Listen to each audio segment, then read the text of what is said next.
ஒவ்வொரு மனிதனும் உணர வேண்டியதுங்க. நம்மக்கிட்ட எவ்வளோ பணம் இருந்தாலும், நம்ம எவ்வளோ காஸ்ட்லியான, எவ்வளோ விலை உயர்ந்த கடிகாரம்னாலும் வாங்க முடியுங்க. ஆனா, ஒரு வினாடி கூட நம்மளால வாங்க முடியாது. ஒரு வினாடி கூட நிறுத்தி வைக்க முடியாது, நம்ம எவ்வளோ பணம் இருந்தாலும். நம்ம புரிஞ்சிக்க வேண்டியது என்னன்னா, நம்ம வாழ்ற வாழ்நாள்ல நம்ம இருக்கிற வரையும், நம்ம இவ்வளோ நாள் என்ன செஞ்சோம்?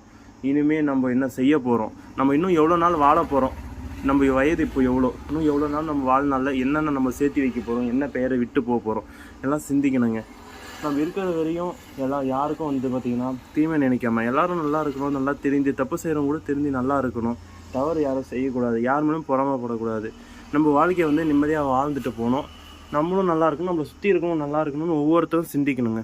சின்ன குழந்தைங்கள்லேருந்து சின்ன பசங்க, ஸ்கூல் பசங்கள்லேருந்து எல்லாருக்கும் நம்ம சொல்லித்தர வேண்டியது அந்த பண்பும், அந்த அன்பு, ஒழுக்கம், அந்த பண்பாடு எல்லாமே நம்ம சொல்லி கொடுத்து தான் வளர்க்கணும். ஏன்னா நம்ம ஒரு முன்னுதாரணமாக இருந்தால் தான் நாளைய ஜென்ரேஷன்